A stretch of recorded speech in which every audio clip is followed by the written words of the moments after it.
بسم اللہ الرحمن الرحیم الحمد للہ رب العالمین والصلاة والسلام على اشرف الانبیاء وسادة الاتقیاء وسید المرسلین سیدنا وحبیبنا وقرۃ اعیننا محمد وعلى آلہ واہل بیتہ وصحبہ اجمعین۔ اما بعد،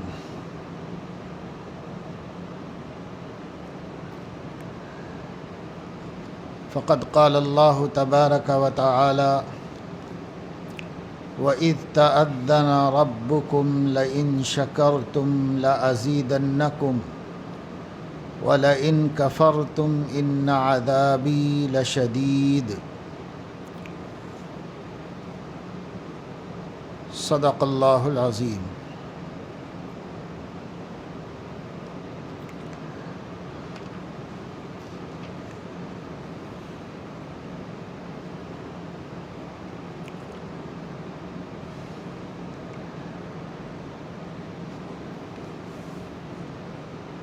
سلسلہ چل رہا ہے اصلاح نفس کا، اور اس میں دل کو سنوارنے کا مضمون سلسلہ وار چل رہا ہے۔ پہلے ہمارے سامنے بیان ہو چکی ہیں وہ صفات جو مذموم اور ناپسندیدہ ہیں اور جن کو اپنے دل سے اور اپنی زندگی سے نکال دینے کی ضرورت ہے۔ اس کے بعد اب سلسلہ شروع ہوا ان صفات کا جو اللہ تعالیٰ کے نزدیک پسندیدہ ہیں، اور اللہ تعالیٰ اپنے بندے میں ان صفتوں کو دیکھنا چاہتے ہیں، ان سے اپنے دل کو متصف کرنا اور آراستہ کرنا چاہیے۔ ان میں سے پہلی بات ہمارے سامنے آ چکی التوبۃ والاستغفار کے نام سے۔ اللہ تعالیٰ سے بھاگے ہوئے بندوں کا اللہ تعالیٰ کی طرف لوٹنا، پلٹنا، اور جو کچھ ان سے خطا قصور ہو گئے ہیں ان کی معافی کی درخواست کرنا اور اسے بخشوانا، یہ صفت پسندیدہ صفت ہے، اللہ کو اچھی لگتی ہے۔ اس وجہ سے مومن کو توبہ کی صفت سے متصف ہونا چاہیے۔ اب اس کے بعد دوسرے نمبر پر الصبر والشکر، یہ صفت بیان کی گئی۔ چونکہ صبر اور شکر ایک دوسرے سے جڑے ہوئے ہیں، اور جیسا کہ کل عرض کیا گیا تھا، آدمی ہر وقت کسی نہ کسی صورتحال کا سامنا کرتا ہے، یا تو اچھی صورتحال ہوتی ہے یعنی اپنی سمجھ کے اعتبار سے، یا ناپسندیدہ صورتحال ہوتی ہے، محبوب، مرغوب اور پسندیدہ حالت کا سامنا کرتا ہے، یا پھر ناپسندیدہ اور مکروہ صورتحال کا سامنا کرتا ہے۔ تیسری کوئی صورت نہیں ہوتی، یا آدمی اس حال میں ہوتا ہے یا اس حال میں ہوتا ہے، اور یہ صبح سے شام تک، شام سے صبح تک مسلسل آدمی کے ساتھ لگا ہوا ہے۔ 24 گھنٹے کسی نہ کسی صورتحال کا سامنا ہے، اور وہ جو بھی صورتحال ہوگی یا پسندیدہ ہوگی یا ناپسند ہوگی، اگر ہماری چاہت کے مطابق ہو تو اس کا تقاضا یہ ہے کہ اللہ تعالیٰ کا شکر بجا لائے، اور اگر ہمارے چاہت اور ہماری خواہش کے خلاف صورت پیش آئی ہے تو اس صورتحال کا تقاضا یہ ہے کہ صبر سے کام لیا جائے۔ تو صبر اور شکر یہ ایک ایسی ضرورت ہے جو انسان کے ساتھ مسلسل لگی ہوئی ہے۔ تو اس میں سے صبر کا مضمون کل بیان ہو چکا ہے۔ اب اس کا جو جڑواں بھائی ہے اور جو اس کے ساتھ لگی ہوئی ضرورت ہے، بلکہ صبر کی طرح شکر کی بھی ہمیں ہر وقت ضرورت پیش آتی رہتی ہے۔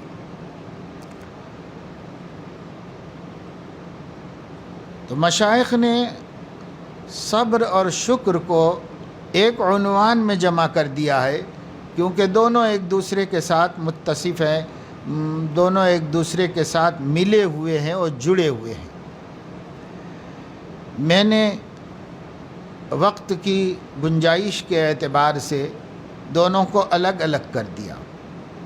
کل صبر کے بارے میں سنایا گیا اور آج شکر کے بارے میں، تو ان دو دنوں کا مضمون مل کر ایک عنوان ہوگا، الصبر والشکر، دونوں مل کر ایک عنوان ہوں گے۔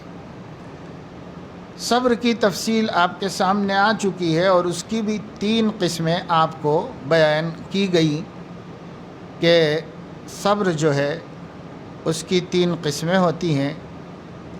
ایک الصبر علی الطاعہ، دوسرے الصبر عن المعصیہ، اور تیسرے الصبر عند المصیبہ، اور ان کی تھوڑی سی تفصیل بھی کل کے درس میں ہو چکی ہے۔ جس طرح صبر کی 3 قسمیں ہیں، شکر کی بھی 3 قسمیں ہیں، اور وہ 3 قسمیں 2 اعتبار سے ہیں۔ ایک تو یہ کہ اگر آدمی کسی نعمت کے اور کسی حکم کے پورا کرنے میں، اللہ تعالیٰ کی کسی طاعت کو بجا لانے میں نفس کی طرف سے جو رکاوٹ تھی، اس رکاوٹ کا مقابلہ کر کے اس حکم کو پورا کر دیا، تو اس طاعت کے بجا لانے پر اللہ تعالیٰ کا شکر ادا کرنا چاہیے، اس واسطے کہ اگر اللہ توفیق نہ دیتے تو ہم سے نفس کو اس نیک کام سے بھاگنے سے روکنا نہیں ہو سکتا تھا، اور نفس بھاگ جاتا اور ہم نہ کر پاتے اس نیک کام کو۔ لیکن چونکہ اللہ تعالیٰ نے مدد فرمائی، تو اللہ تعالیٰ کی مدد سے ہم اس نیکی کے کرنے میں کامیاب ہو گئے۔ تو جب تک اس نیکی کے کرنے میں کامیاب نہیں ہوئے، اس وقت تک صبر سے کام لیتے رہنا پڑا، اور اسی صبر کی برکت سے ہم اس نیکی کے کرنے میں کامیاب ہو گئے۔ تو اب اللہ تعالیٰ کا شکر بجا لانا چاہیے، نہ کہ اپنا کمال سمجھنا چاہیے۔ تو اب یہ ہو گیا الشکر علی الطاعہ، نیکی کے کرنے کی توفیق پر اللہ تعالیٰ کا شکر بجا لائے۔ پھر دوسرا صبر تھا الصبر عن المعصیہ، گناہ سے بچنے کے سلسلے میں نفس جو ٹال مٹول اور ہیلے بہانے کرتا ہے اور کسی نہ کسی طرح گناہ کے گڑھے میں ہمیں گرا کر ہی دم لیتا ہے، تو ہمیں نفس کو ایسا کرنے سے روکنا صبر تھا، اور ہم نے اللہ تعالیٰ کی توفیق سے اس صبر کے کرنے میں کامیابی حاصل کر لی، اور نفس کو اس گناہ کے گڑھے میں گرنے نہیں دیا، اور ہم اس سے بچ گئے اور کامیاب ہو گئے۔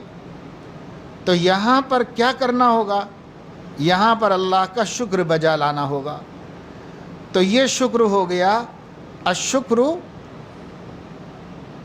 عن المعصیہ، یعنی معصیت عن اجتناب المعصیہ، معصیت سے بچنے کی توفیق پر شکریہ ادا کرنا. اب پہلا والا شکر تھا الشکر علی امتثال الطاعہ، طاعت کو بجا لانے پر شکر کرنا. اور اب یہ دوسرا والا شکر ہوا معصیت سے بچنے کی توفیق پر شکر ہوا. الشکر علی اجتناب المعصیہ، معصیت سے بچنے کا اوپر شکر. اچھا، اب تیسرا صبر تھا ناموافق صورتحال پیش آ جائے، کوئی حادثہ مصیبت سامنے آ جائے تو نفس کو شکایت سے روکنا اور اللہ تعالیٰ کے فیصلوں سے راضی رہنے پر جمانا، یہ ایک صبر تھا.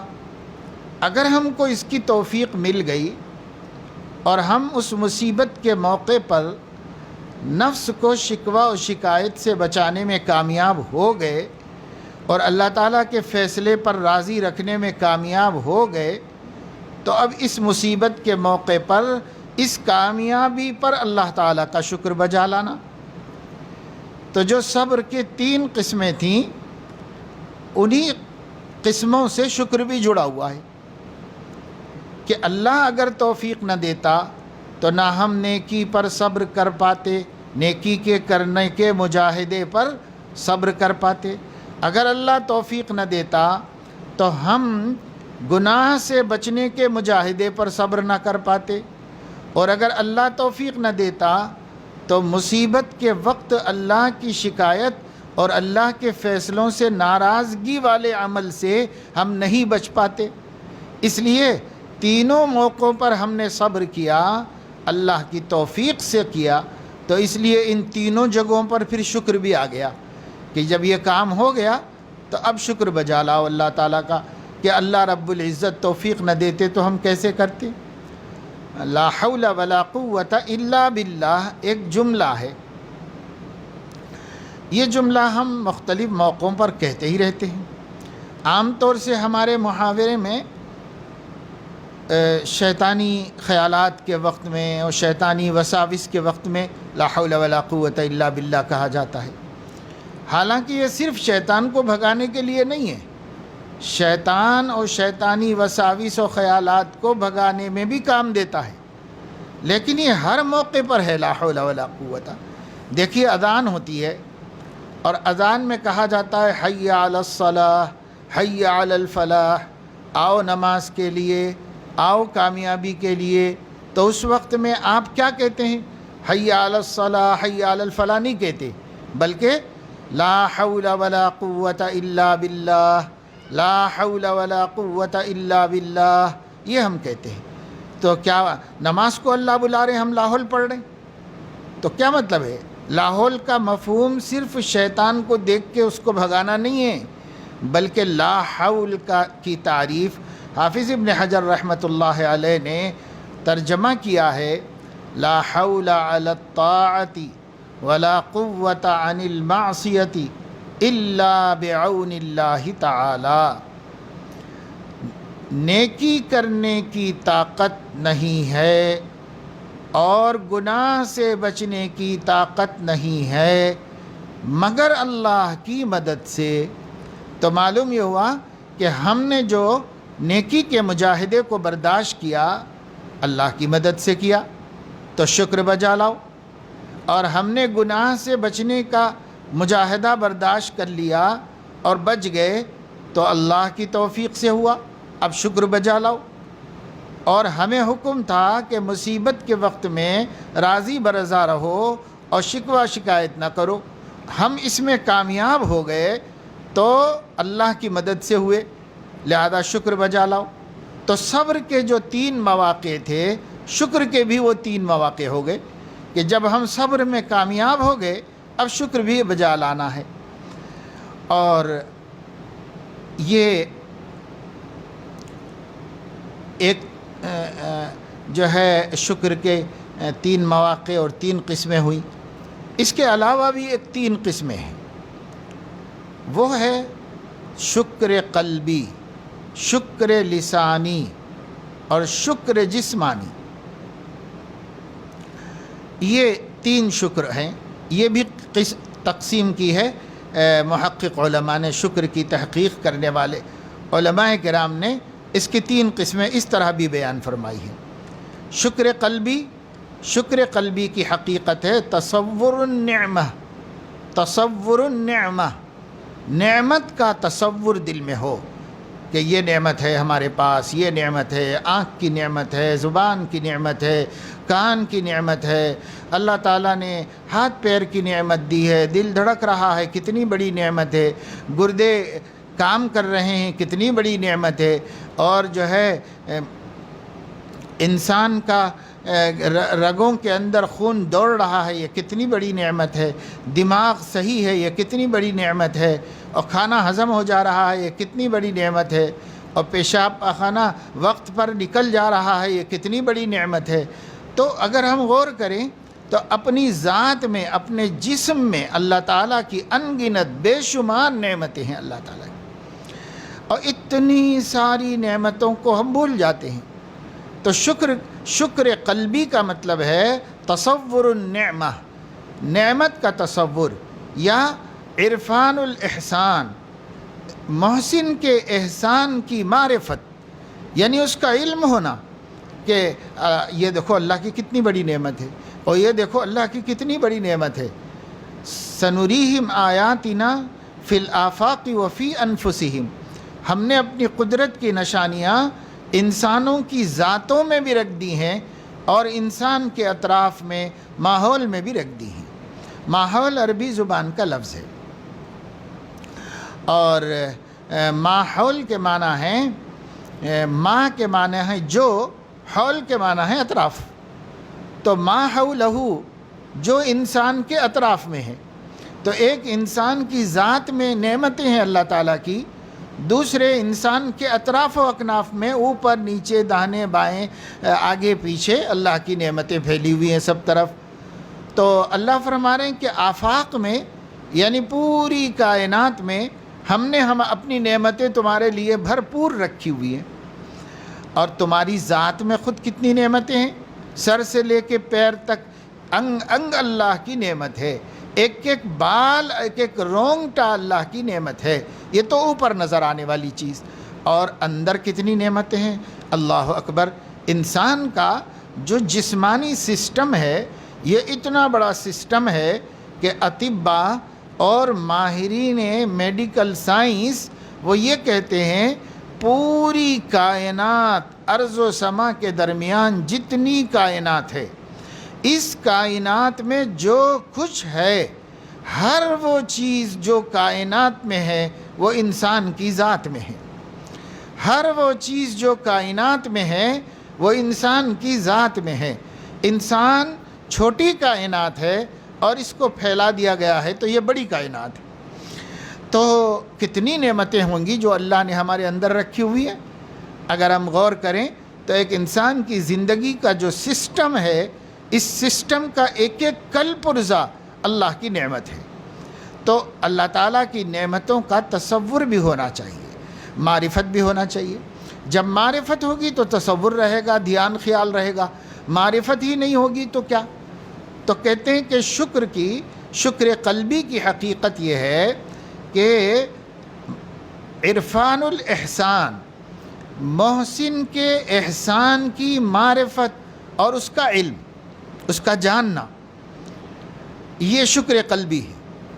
اسی طریقے سے تصور نعمت المنعم، تصور نعمت المنعم، نعمت دینے والے کی نعمتوں کا تصور، یہ تصور ہمیشہ ہونا کہ کیا کیا نعمتیں ہیں، اللہ اکبر، کیسی کیسی نعمتیں ہمیں میسر ہیں، کیسی کیسی نعمتیں۔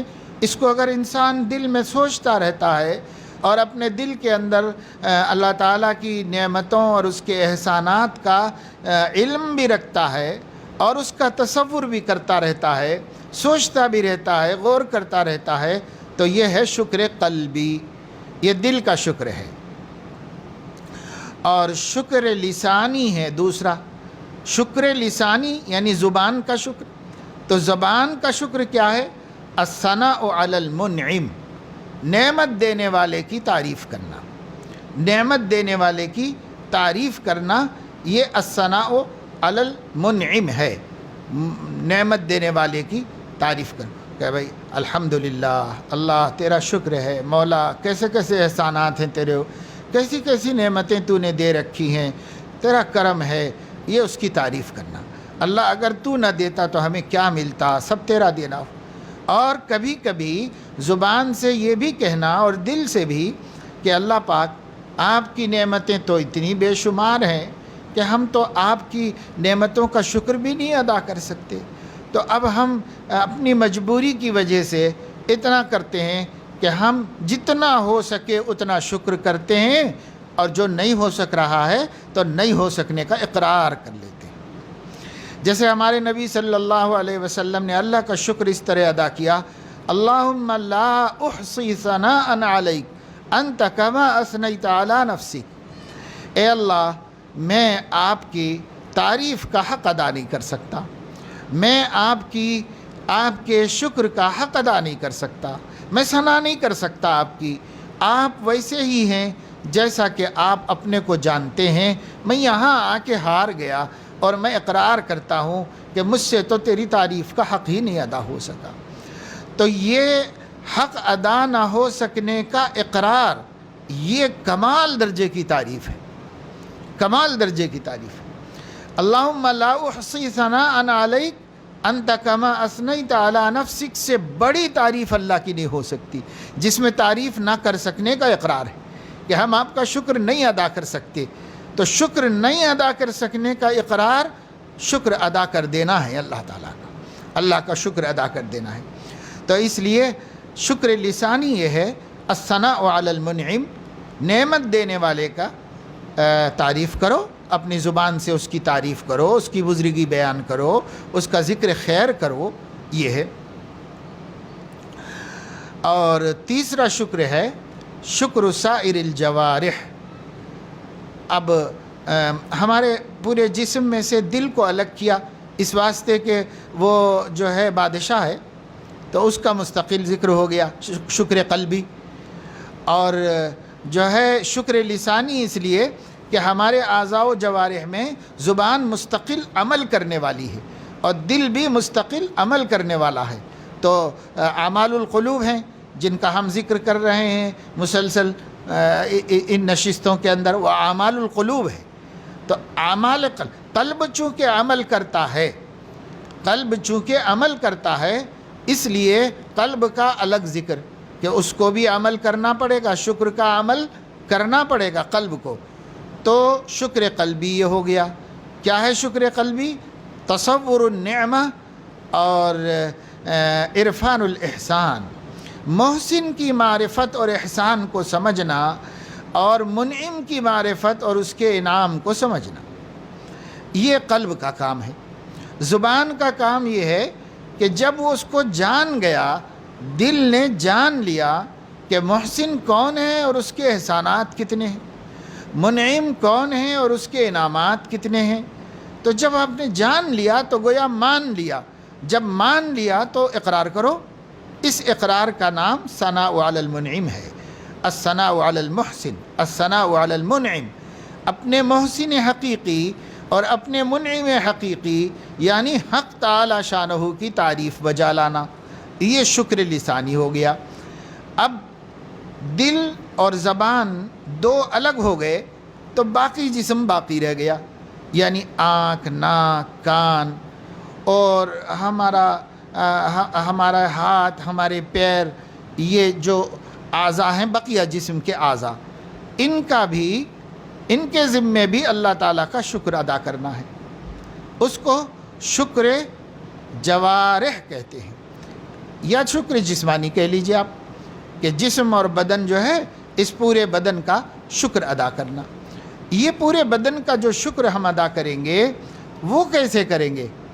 تو اس کی صورت یہ ہے مکافأۃ النعمتی بقدر استحقاقہ، جو نعمت اللہ نے ہمیں دی ہے اس نعمت کا بدلہ ہم دیں، بدلہ یعنی برابری کریں۔ کیا کریں؟ اگر اللہ تعالیٰ نے آنکھ ہمیں دی ہے تو آنکھ کا استعمال آنکھ دینے والے کی مرضی کے مطابق کریں اور اس کی مرضی کے خلاف نہ کریں۔ اس نے ہمیں کان دیے، کان میں پردہ رکھا، پردے میں سننے کی طاقت رکھی، اب اس کا استعمال منعم کے منشا کے مطابق کرے۔ اس نے ہمیں ہاتھ دیا، اپنے ہاتھ کا استعمال منعم کے منشا کے مطابق کرے۔ اپنے پیر کا استعمال اور اپنے شرمگاہ کا استعمال اور اپنے کان کا استعمال، اپنی ناک کا استعمال، سر کا استعمال، ہاتھ پیر، سب یہ سب یعنی اس کو عبادت میں لگائیں، اللہ کی بندگی۔ یہ اللہ نے جتنی نعمتیں دی ہیں تو ان ساری نعمتوں میں جو ہمارے بدن میں نعمتیں ہیں، اعضاء و جوارح، ان کے ذریعے سے اللہ کا شکر ہم کیسے کریں گے؟ جیسے مثال کے طور پر آپ نماز پڑھیں گے تو تو سارے بدن کا استعمال ہوگا۔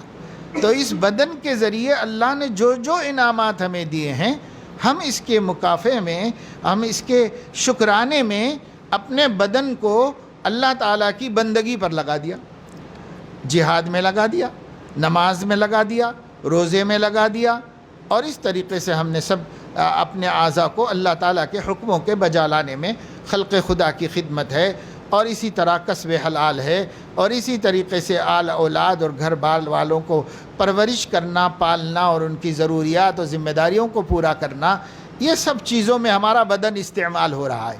یہ بدن کا شکریہ ہے۔ اگر صحیح کاموں میں لگ رہا ہے تو ہر عضو اللہ کا شکر گزار ہے، شکریہ ادا کر رہا ہے، اور اگر غلط کاموں میں لگ رہا ہے تو ناشکری اور کفران نعمت کا جرم کر رہا ہے۔ تو ہمارے تین قسم کے ہماری باڈی میں تین قسم کے عضو ہیں۔ ایک یہ ظاہری اعضاء و جوارح، دوسرے اندر ہے قلب، اور تیسرے منہ میں ہے زبان۔ تو زبان سے جو شکر کیا جائے گا یہ شکر لسانی ہے، اور دل سے جو شکر کیا جائے گا یعنی احساس کا ہونا نعمتوں کا احساس، نعمتوں کا علم اور نعمتوں کا تصور، یہ دل میں موجود ہو۔ تو جب یہ دل میں ہوگا تو دل بھی شکر گزار ہو گیا اللہ تعالیٰ کا، اعضاء و جوارح بھی شکر گزار ہو گئے، اور زبان بھی شکر گزار ہو گئی۔ تو شکر اعضاء کے اعتبار سے یہ تین طرح ہیں۔ اور نعمتیں انسان میں کتنی نعمتیں تو ان گنت بے حساب ہیں۔ ان تعدوا نعمت اللہ لا تحصوها، اگر تم اللہ تعالیٰ کی نعمتوں کو شمار کرو تو نہیں شمار کر سکتے۔ بے شمار ان گنت نعمتیں اللہ کی ہمیں میسر ہیں۔ اب اسی اعتبار سے شکر ہو، بلکہ بڑی اچھی بات کہی، اور جتنا غور کریں تو بالکل سچی نظر آتی ہے، سمجھ میں آتی ہے۔ حضرت شیخ سعدی رحمۃ اللہ علیہ بڑے عارفین خدا میں سے تھے۔ انہوں نے ایک کتاب لکھی ہے گلستاں۔ یہ ایک کتاب ہے جو تہذیب و ادب کے مختلف ابواب، 8 ابواب پر مشتمل ہے، جس میں تہذیب، زندگی کے ہر عنوان کی تہذیب انہوں نے اس کے اندر بیان کی ہے۔ یہ کتاب بڑی اچھی کتاب ہے، اور بچوں کے لیے ابھی کسی نے ہم سے کہا تھا اسی ہمارے پوچھنے کے جواب میں کہ بہت دن سے ہم سوچ رہے تھے کہ ہمارے بچوں کی تربیت کی کیسی ترتیب بنائی جائے، تو یہ جو سلسلہ شروع ہوا تو اس کے تشکر میں انہوں نے یہ بات کہی۔ تو میں تمام ماؤں سے اور تمام بچوں کے سرپرستوں سے یہ بات کہوں گا کہ آپ جو ہیں یہ جو گلستاں ہیں فارسی زبان میں ہے، مگر اس کے اندر زندگی کے ہر پہلو سے آنے کی کوشش کی ہے کہ یہ صفت کیسے پیدا ہو، یہ بری صفت ہے، یہ اچھی صفت ہے، یہ اچھے لوگوں کے کام ہیں اور یہ برے لوگوں کے کام ہیں، ایسے انہوں نے اس کو اس میں جمع کیا۔ اور جو اس کا 8واں باب ہے، اس باب کے اندر بھی بہت سی، اور اخیر میں انہوں نے حکمت کی باتیں بیان کر دی ہیں، حکمت نمبر 1، حکمت نمبر 2، اور یہ زندگی بھر کے تجربات ہیں۔ شیخ کو اللہ نے بڑی لمبی عمر دی تھی، تو ان کے بارے میں آتا ہے کہ وہ 30 سال تک تو پڑھتے رہے، اور 30 سال تک انہوں نے سیاحت کی، یعنی پورے دنیا میں جہاں جہاں جا سکے گئے، ہندوستان بھی آئے، اور 30 سال انہوں نے اپنے علم کو پھیلانے اور دوسروں تک پہنچانے اور ریاضت و مجاہدہ اور اس میں لگ گئے تبلیغ میں۔ تو اسی زمانے میں انہوں نے ایک کتاب لکھی، تو یہ بڑی اچھی کتاب ہے، ہمارے ہاں نصاب میں بچوں کو پڑھائی جاتی ہے، تو دلچسپی نہیں بچوں کو فارسی زبان میں رہنے کی وجہ سے، اور کوئی خاص اس سے فائدہ اٹھاتے نہیں۔ میں بھی کبھی پڑھاتا تھا تو میں سوچتا تھا کہ اس کے اندر تو اتنا علم ہے کہ یہ بڑے بڑے لوگوں کو پڑھانا چاہیے، یہ عورتوں کو پڑھانا چاہیے، یہ مردوں کو پڑھانا چاہیے، اور ان کو اس کے ذریعے سے زندگی کا سلیقہ ملنا چاہیے، اور ایک بڑے سیاح کے تجربات سے فائدہ اٹھانا چاہیے۔ مگر لوگ پڑھیں تو کیسے پڑھیں؟ وہ فارسی زبان میں ہے، فارسی تو اچھے اچھے لوگوں کو نہیں آتی اس زمانے میں، تو وہ کہاں سے پڑھیں گے؟ تو کبھی میں سوچتا تھا کہ کبھی اللہ تعالیٰ توفیق دے، موقع دے، تو اس کا اردو میں ایسا ترجمہ کرنا چاہیے کہ وہ حکایت، وہ کہانی بھی ہو جائے، سامنے آ جائے، اور اس سے شیخ نے جو سبق سکھانا چاہا ہے وہ سبق بھی اس میں سے نکال کے دکھایا جائے اور بتایا جائے۔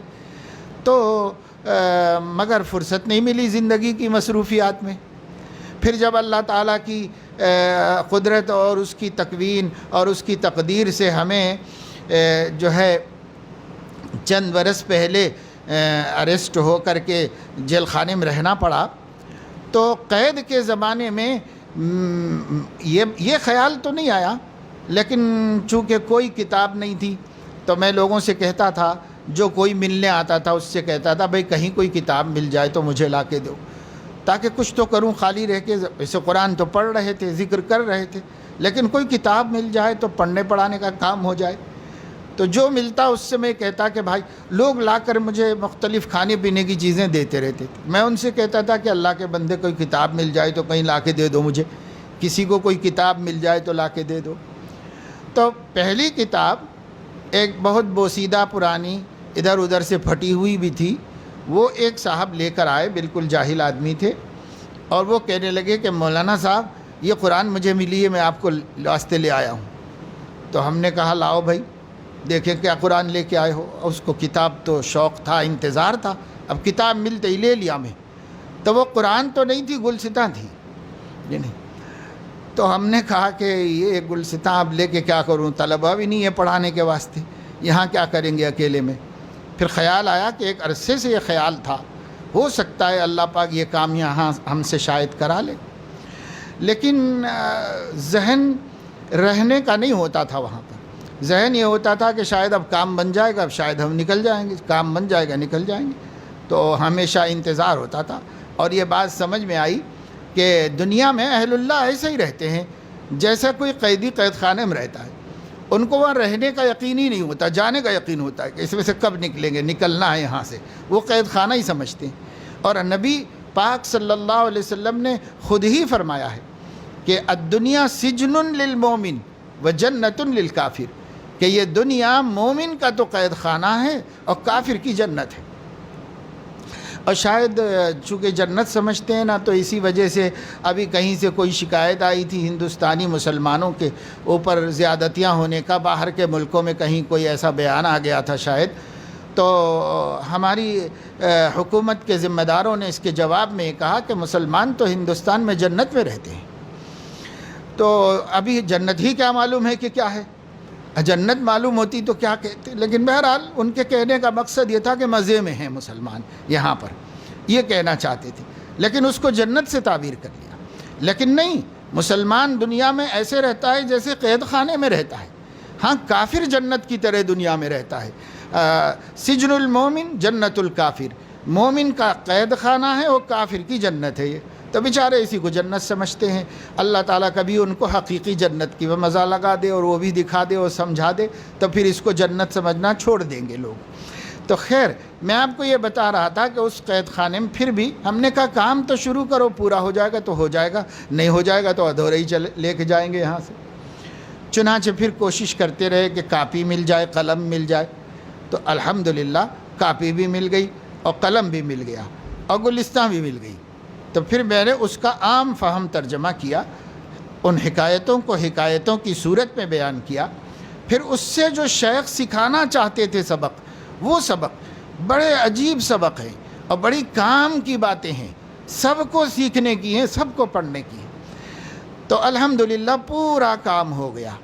اور پھر وہاں سے آنے کے بعد ہم نے اس کو کتابت کروایا اور طبع کروایا، چھپوایا تحفہ سالکین و طالبین کے نام سے، سب کے کام کی چیز ہے۔ تو خیر، اسی گلستاں کے مقدمے میں بالکل ابتدا میں شیخ سعدی رحمۃ اللہ علیہ کی ایک بات شکر کے حوالے سے سنا رہا تھا میں، یہ بیچ میں آ گئی بات تو بتا دیا، تاکہ اتنے سارے لوگ ہم سے جڑے ہوئے ہیں تو شاید ان لوگوں کو یہ پڑھنے اور اس سے اپنے نفس کی تربیت کرنے کا موقع ملے گا، بہت اچھی چیزیں سیکھنے کو ملیں گی، بہت اچھے اخلاق ہمارے اندر آئیں گے، پھر ہم اپنے بچوں کو بھی سکھا سکیں گے۔ چونکہ واقعات سے بات جلدی سمجھ میں آتی ہے تو قرآن خود واقعات کو بیان کرنے کا اہتمام کرتا ہے، یہ انسانی نفسیات ہے، اور حدیثوں میں بھی واقعات بیان ہوتے ہیں۔ اور میں بھی 11 بجے بچوں کو قصے ہی سنا رہا ہوں، کیونکہ قصوں سے بات سمجھ میں آتی ہے آسانی سے۔ تو شیخ نے بھی بہت سے واقعات بیان کیے۔ مولانا روم جو بہت بڑے مربی گزرے ہیں اس امت کے، لاکھوں کروڑوں صوفیاء کے محسن ہیں، انہوں نے بھی پوری مثنوی میں واقعات بیان کیے ہیں، اور واقعات سے بڑی بڑی تصوف اور طریقت کی منزلیں طے کرا دی ہیں واقعات کے ذریعے سے، کیونکہ واقعے سے بات جلدی سمجھ میں آتی ہے۔ نحن نقص علیک احسن القصص، ہم آپ کو اچھے اچھے قصے سناتے ہیں، اللہ قرآن میں فرما رہا ہے، تو اچھے واقعات ہونے چاہیے جس سے۔ تو شیخ فرما رہے ہیں کہ اے اللہ، یعنی ہر کتاب کے شروع میں حمد ہوتی ہے اور نبی پر درود ہوتا ہے، تو جو حمد انہوں نے کی ہے تو اس حمد میں یہ بات کہی ہے، اے اللہ ہم آپ کا شکر ادا کرتے ہیں۔ کیسے ہم آپ کا شکر ادا کریں؟ آپ کی نعمتیں ان گنت بے حساب، اور ہمارے لیے شکر کرنے کے واسطے زندگی بھی محدود، طاقت بھی محدود، صلاحیت بھی محدود، علم بھی محدود، سب محدود ہے، اور آپ کے احسانات لامحدود ہیں۔ آپ ہی بتائیے کہ ہم کیسے آپ کے احسانات کا شکر ادا کر سکتے ہیں۔ تو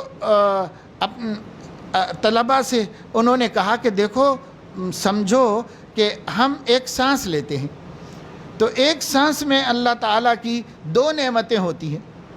ایک سانس لیتے، سانس ایک ہے اور نعمت 2 ہیں، اس اعتبار سے کہ اگر ہم سانس اندر نہ لے سکیں، یعنی آکسیجن کو اندر نہ بھیج سکیں، ناک سے بھیجتے ہیں ہم پھیپھڑوں میں، تو اگر ہم سانس کو اندر نہ لے سکیں تو پھر اس کی وجہ سے ہماری موت ہو جائے گی، اور اگر ہم سانس لے لیں اور اس کو واپس باہر نہ نکال سکیں تو ہماری موت ہو جائے گی۔ سانس نہ لے سکیں تو موت آ جائے گی، اور سانس چھوڑ نہ سکیں تو موت آ جائے گی، اور یہ سانس کے ہوا کے اندر جانے نکلنے کو ملا کے ایک سانس ہوتی ہے۔ تو فرما رہے ہیں ایک سانس میں 2 نعمتیں ہیں، اب ہم اگر ہر سانس کا شکریہ بھی ادا کریں تو اور دوسری کا کہاں سے کریں گے؟ ہر سانس میں اللہ کا ایک شکر ادا کرتے رہیں تو دوسری والی کا کہاں سے کریں گے؟ تو اللہ تعالیٰ کی ایک نعمت کے پیچھے خدا جانے کتنی نعمتیں لگی ہوئی ہیں۔ سانس میں 2 انہوں نے بتائیں، لیکن اگر غور کرو تو اس سے بھی زیادہ نکلیں گی۔ چنانچہ بعد مفسرین نے فرمایا، ان تعدوا نعمت اللہ لا تحصوها، اللہ تعالیٰ نے جو فرمایا اس کی عربی گرامر کے اعتبار سے اور بھی یعنی نعمت جمع بھی ہو سکتی ہے، اور اس میں جمع کا مفہوم معنی بھی ہو سکتا ہے، لیکن نعمت ویسے لفظاً واحد ہے۔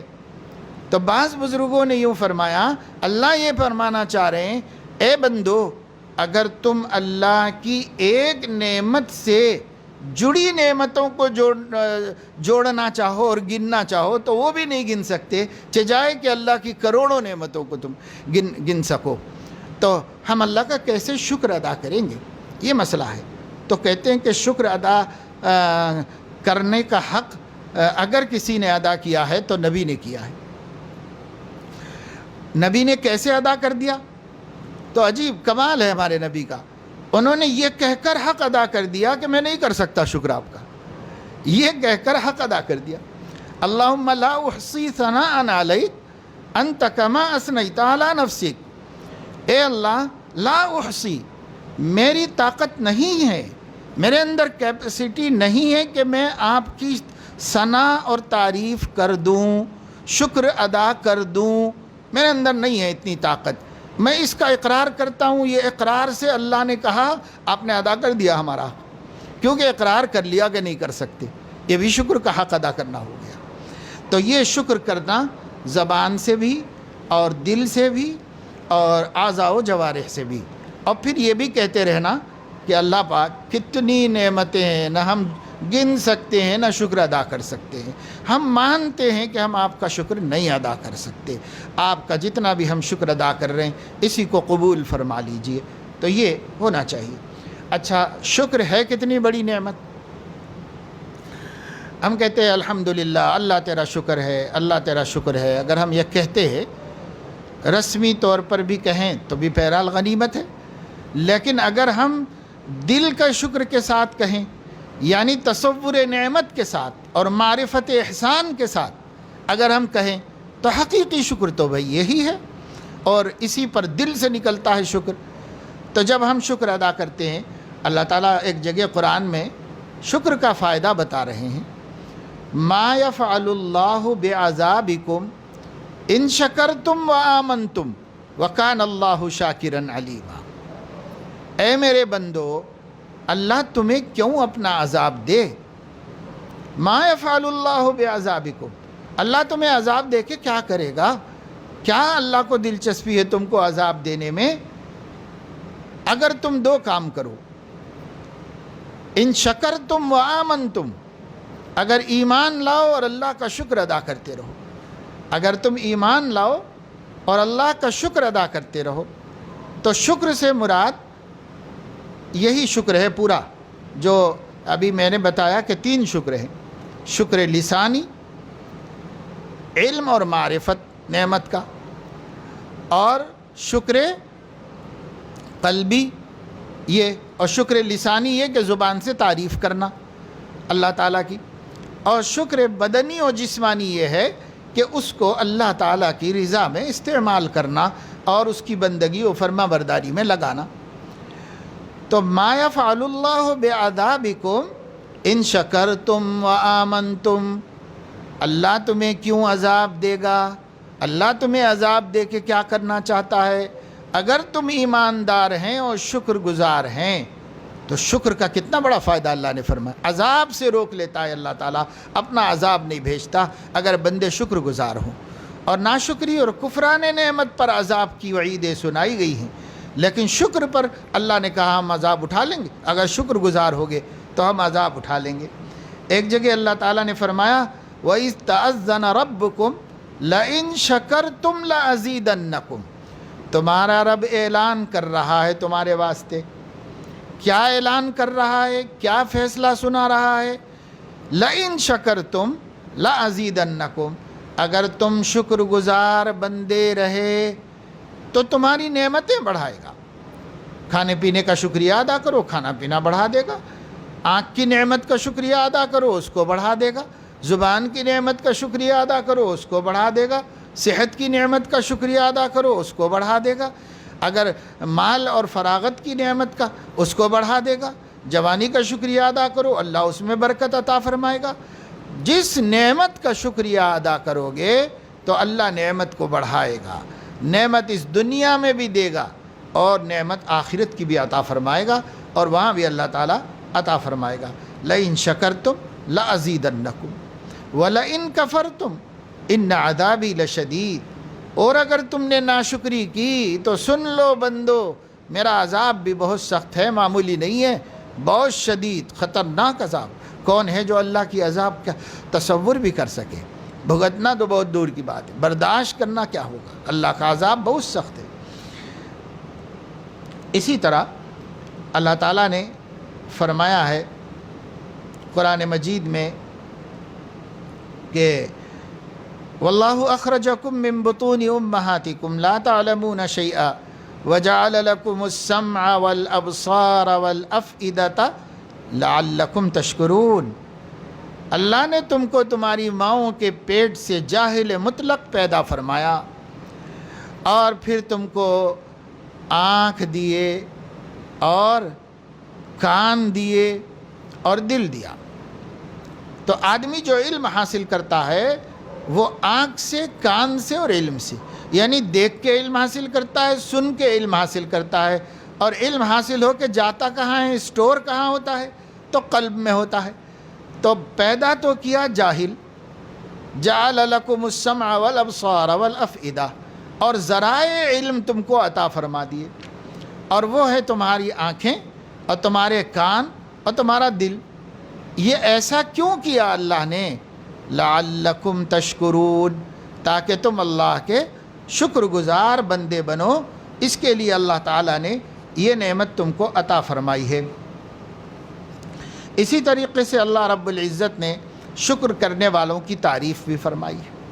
اللہ تعالیٰ فرما رہے ہیں حضرت نوح علیہ السلام کے بارے میں، انہو کان عبدا شکورا، اور میرے بڑے شکر گزار بندے تھے۔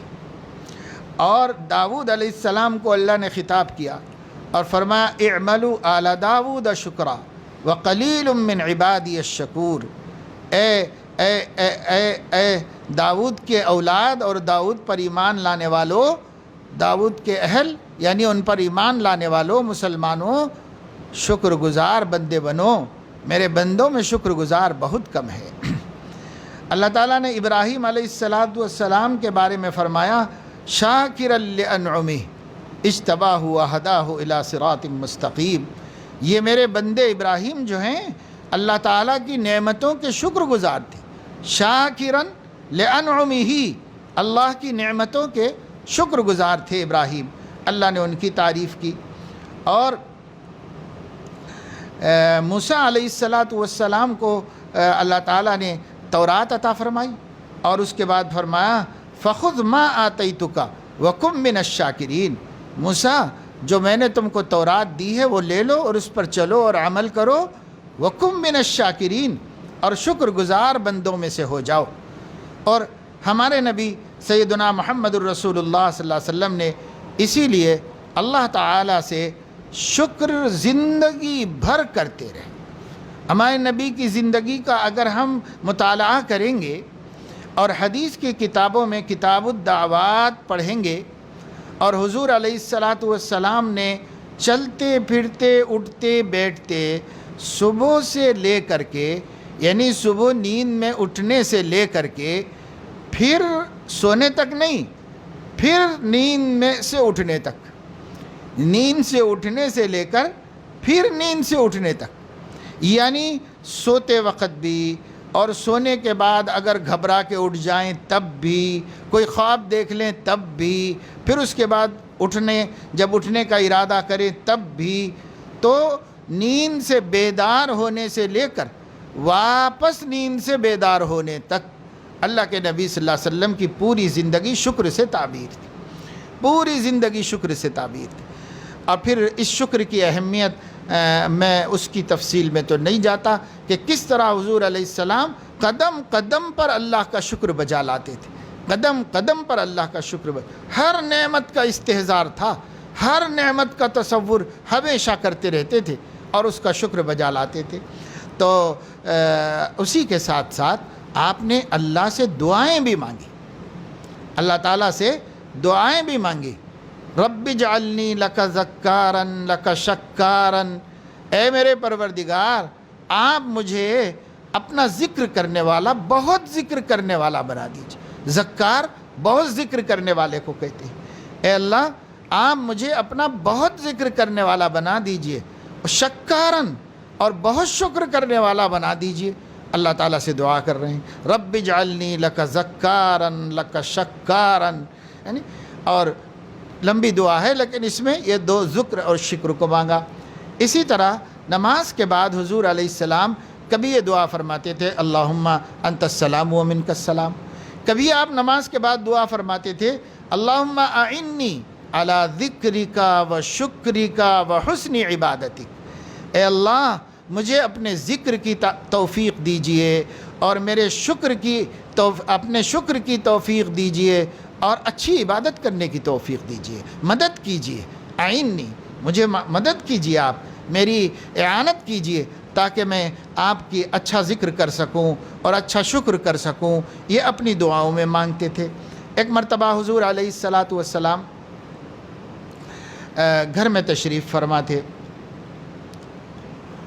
رات تو آپ بہت لمبی نمازیں پڑھتے تھے اور اتنی طویل نمازیں پڑھتے تھے کہ خود بخاری شریف میں یہ روایت ہے کہ حضور علیہ الصلاۃ والسلام کے لمبے قیاموں کی وجہ سے آپ کی پنڈلیاں یا آپ کے قدم مبارک ورم کر جاتے تھے، حتیٰ تورمت قدمہ، آپ کے قدمین مبارک ورم کرتے تھے، یعنی پھول جاتے تھے لمبے قیام کی وجہ سے، مسلسل کھڑے رہنے کی وجہ سے پھول جاتے تھے، اور پنڈلیاں پھول جاتی تھیں یا آپ کے قدم پنجے پھول جاتے تھے، بہرحال پھول جاتے، اتنا لمبا۔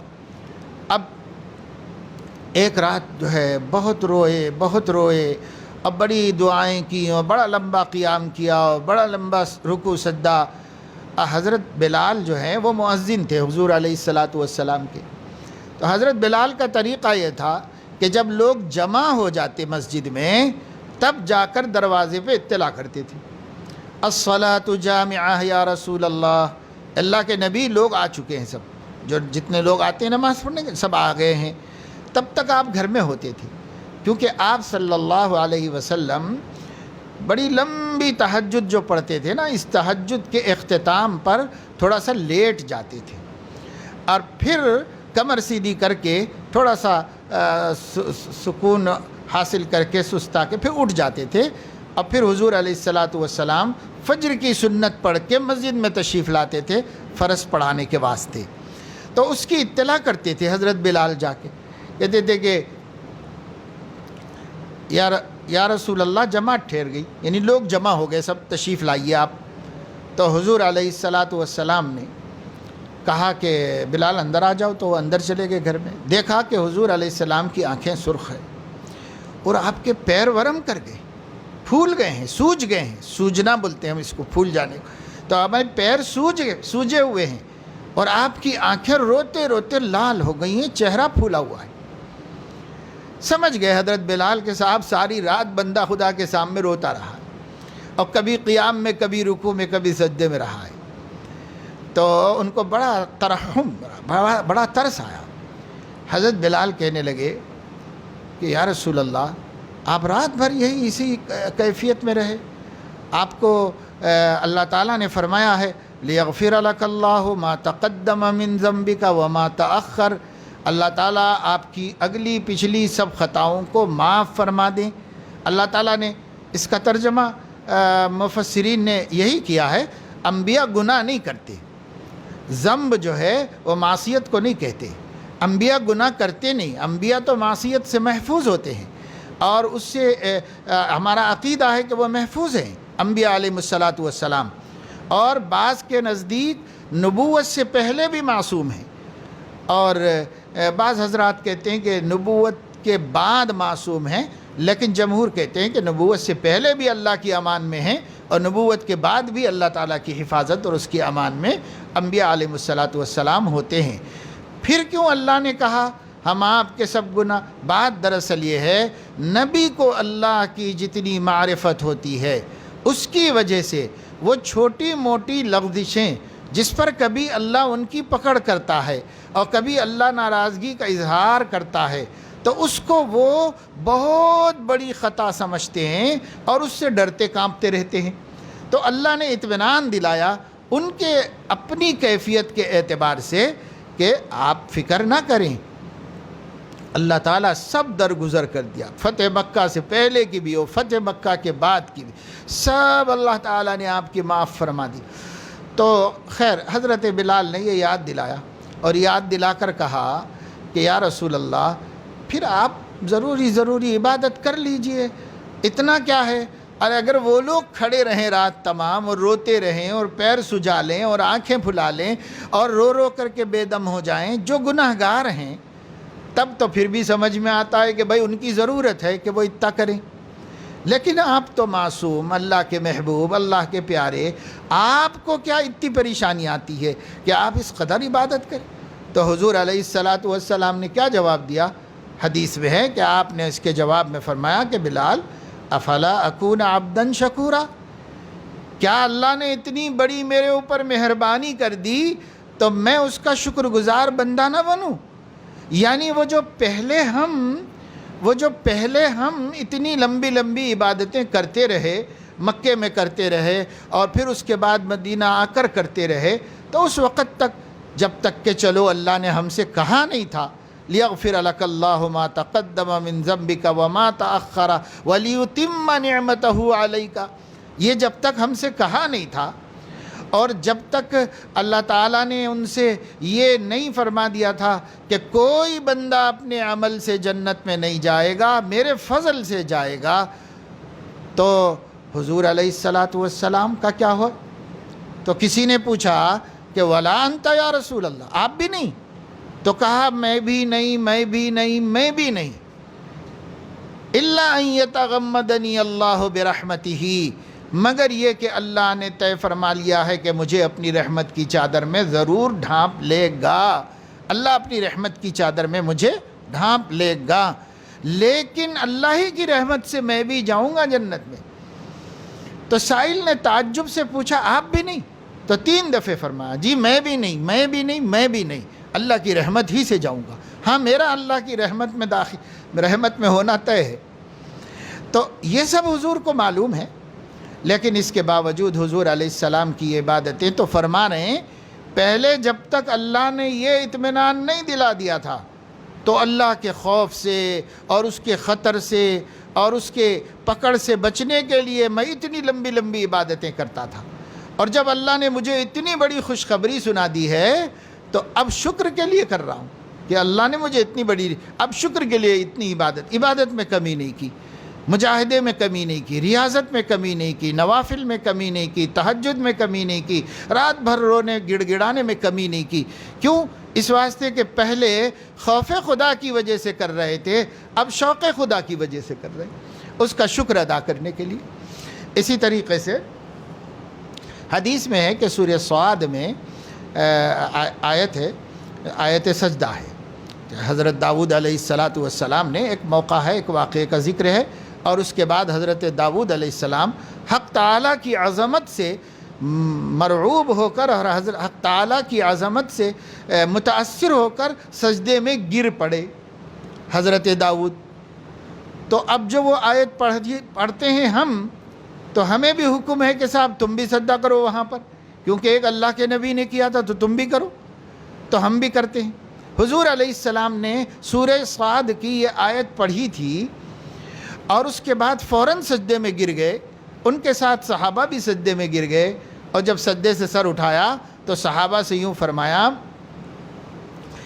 کہ داؤد علیہ السلام نے تو اللہ تعالیٰ کے سامنے اپنی غلطی کے اعتراف اور اپنی معافی کے لیے سجدے میں اپنے کو ڈال دیا تھا اور سجدے میں گر گئے تھے، اور ہم لوگ اب قیامت تک اس آیت پہ سجدہ کر رہے ہیں شکر کے طور پر، ہم سجدہ کر رہے ہیں شکر کے طور پر کر رہے ہیں۔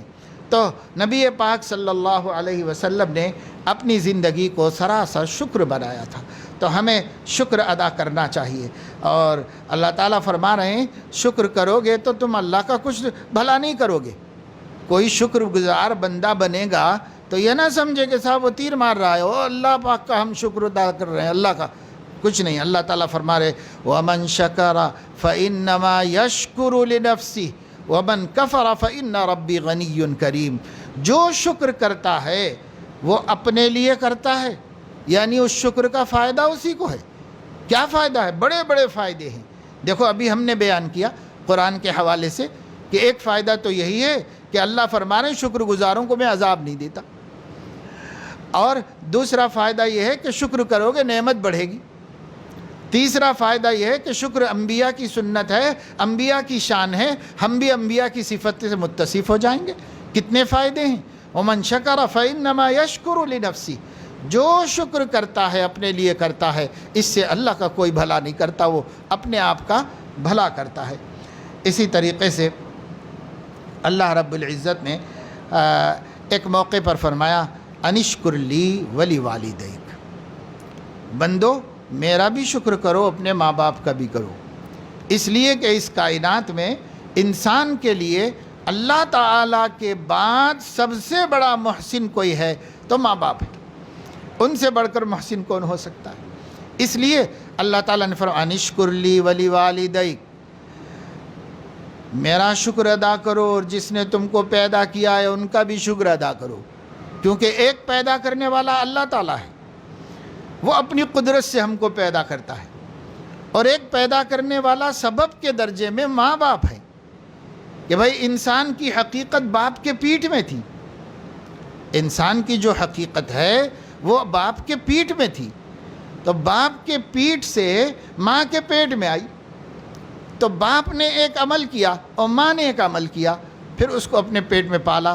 اب یہ باپ کی پیٹھ میں رکھنا اللہ کی قدرت سے ہوا، اور ماں کے پیٹ میں منتقل کرنا اللہ کی قدرت سے ہوا، اور ماں کا اس کو 9 مہینے تک اپنے پیٹ میں پرورش کرنے کے بعد پیدا کرنا اللہ کی قدرت سے ہوا۔ سب کچھ تو اللہ کرتے رہے۔ تو حقیقت کے اعتبار سے تمہارا خالق اللہ تعالی ہیں، اور اسباب کے اعتبار سے تمہارے خالق ماں باپ ہوئے، ماں باپ کے ذریعے تم پیدا ہوئے، وجود میں آئے ہو تم۔ تو اس لیے انشکر لی ولی والدیک، میرا شکر ادا کرو اور اپنے والدین کا شکر ادا کرو، یہ سب سے بڑا حق ہے، اور اس سے بڑا کچھ۔ سیدنا عبداللہ ابن عباس رضی اللہ تعالیٰ عنہما فرماتے ہیں، قرآن کریم میں ایک جگہ کہا گیا جہاں جہاں اقیم الصلاح آیا ہے تو آت الزکاۃ جڑ کے آیا ہے اس کے ساتھ، جہاں اقیم الصلاح ہے وہاں آت الزکاۃ ہے، جہاں امر بالمعروف ہے وہاں نہی عن المنکر ہے، اور جہاں شکر اپنا ہے وہاں شکر والدین کا ہے۔ تو فرماتے ہیں کہ 3 مقامات ہیں جہاں اللہ رب العزت نے ایک عمل کو دوسرے عمل سے جوڑ کر بیان کر دیا ہے، ایک عمل کو دوسرے عمل سے۔ تو ابن عباس فرمایا کرتے تھے ایک کے بغیر دوسرا قبول نہیں ہوگا، جو زکوٰۃ نہیں دیتا اس کی نمازیں بھی خطرے میں ہوں گی، اور جو زکوٰۃ دیتا ہے مگر نماز نہیں پڑھتا اس کی زکوٰۃ بھی خطرے میں ہوگی، اور اسی طریقے سے جو امر بالمعروف کرتے ہیں نہی عن المنکر نہیں کرتے تو ادھوری دعوت ہے، نہی عن المنکر کرتے ہیں امر بالمعروف نہیں کرتے تو ادھوری دعوت دیتے ہیں۔ ماں باپ کا شکر گزار ہیں اور بڑے فرما بردار اور بڑے خوش کر دینے والے، لیکن اللہ کا شکر نہیں ادا کرتے تو ماں باپ کا شکر بھی قبول نہیں ہوگا، اور اگر اللہ کا تو شکر ادا کرتے ہیں پر ماں باپ کا نہیں کرتے تو اللہ کا شکر بھی قبول نہیں ہوگا۔ تو فرمایا یہ اللہ نے ایک دوسرے سے قرین جوڑ کر بیان کیا ہے، ایک دوسرے کے لیے لازم ملزوم کر دیا اللہ نے، نماز کے ساتھ زکوٰۃ، زکوٰۃ کے ساتھ نماز، اور شکر والدین کے ساتھ شکر اللہ، اور شکر اللہ کے ساتھ والدین۔ تو یہ بھی ہمیں بہت اہتمام کرنا چاہیے، شکر گزار ہونا چاہیے اور شکر ادا کرنا چاہیے۔ بہرحال جو ہے شکر کے سلسلے میں کچھ باتیں جو اس وقت میں مختصر سے میں آپ کے سامنے ذکر کرنا چاہتا تھا تو وہ ذکر ہوئی، اور اس میں متعدد آیات کا حوالہ آپ کو دیا گیا ہے۔ آیات تفصیلی ہوتی، پوری آیت ہوتی ہے، اور پوری آیت میں آگے پیچھے دوسرے مضامین بھی ہوتے ہیں، لیکن یہاں چونکہ ایک ہی عنوان پر بات ہو رہی ہے اور ایک ہی صفت کو سمجھانا اور ایک ہی صفت کی رغبت پیدا کرنا مقصد ہے، اس لیے ہم نے آیات کے ان ٹکڑوں کو بیان کیا ہے جس کا تعلق شکر کے ساتھ تھا، اور شکر کو ہم نے اس میں جوڑا، اور آپ کو بتا دیا شروع میں کہ دیکھو جہاں صبر ہوگا وہاں شکر ہوگا، اور کیسے ہوگا وہ میں نے آپ کو بتا دیا تھا بالکل شروع میں کہ بھائی جہاں جہاں آپ نے صبر کیا ہے تو اس صبر پر شکر کرنا ضروری ہو جائے گا۔ اب وہ صبر علی الطاعہ ہے تو اس کا شکر ادا کرو، اور وہ صبر عن المعصیہ ہے اس کا شکر ادا کرو، اور وہ صبر عند المصیبہ ہے تو اس کا شکر ادا کرو۔ تو اور پھر شکر کی دوسری نوعیت سے 3 قسمیں میں نے بتا دی کہ ایک شکر ہوتا ہے شکر لسانی، زبان سے، اور وہ ہے انعام دینے والے، نعمت دینے والے کا تعریف کرتے رہنا، اس کی اچھا تذکرہ کرتے رہنا، الثناء بالجمیل، اس کے اچھائیوں کا تذکرہ کرتے رہنا۔ اور دوسرا شکر ہے شکر قلبی، تو قلب کا کام ہے نعمتوں کو مستحضر رکھنا، تازہ رکھنا، سوچتے رہنا، غور کرتے رہنا، اس کا علم اور اس کی معرفت حاصل رکھنا، تصور میں اس کو رکھنا، یہ قلب کا کام ہے، یہ اس کا شکر ہے۔ اور تمام تن بدن کا شکر یہ ہے کہ اس کو اللہ کی بندگی میں لگاؤ، اور اس کی عبادت میں لگاؤ اور اس کو خوش کرنے والے اس میں لگا دو. تو یہ ہے. اب ایک چھوٹا سا نقطہ ہے جو مفسرین نے بیان فرمایا ہے، تو وہ اگر سمجھ میں آئے تو سمجھ میں آئے، لیکن کام کی باتیں ہوتی ہیں، اس وجہ سے میں اس کو بھی ذکر کر دیتا ہوں کہ شکر کا لفظ بندوں کے لیے بھی استعمال ہوتا ہے، اللہ تعالیٰ کے لیے بھی. کل جیسے میں نے بتایا کہ اللہ کا ایک نام الشکور ہے اور اللہ کا ایک نام الصبور ہے. اسی طریقے سے بندے بھی شکور و صبور ہوتے ہیں، بہت شکر کرنے والے بہت. تو بندے کے لیے جب شکر کا لفظ کہا جائے گا تو اس کے معنی کیا ہوں گے؟ جب بندے کے لیے شکر کا لفظ کہا جائے گا تو اس کے معنی کیا ہوں گے؟ اس کے معنی ہوں گے عرفان الاحسان. احسان کا جو ہے علم، اس کا جاننا اور اس کا پہچاننا، احسان کا پہچاننا. یہ بندہ جب شکر کا لفظ ہوگا، جب احسان کو پہچانے گا تو خود بخود اس کی فرما برداری بھی ہو جائے گی اور اس کا تصور بھی ہو جائے گا اور اس کے زبان سے تعریف بھی ہو جائے گی. تو اصل چیز ہے پہچاننا احسان کا. اور جب شکر اللہ کے لیے استعمال ہو تو اس کے معنی ہوتے ہیں المجازات والثناء الجمیل، یعنی بدلہ دینا، بندے کے اچھے عمل کا بدلہ دینا اور بندے کی تعریف کرنا. اللہ قیامت میں بندے کی تعریف کرے گا.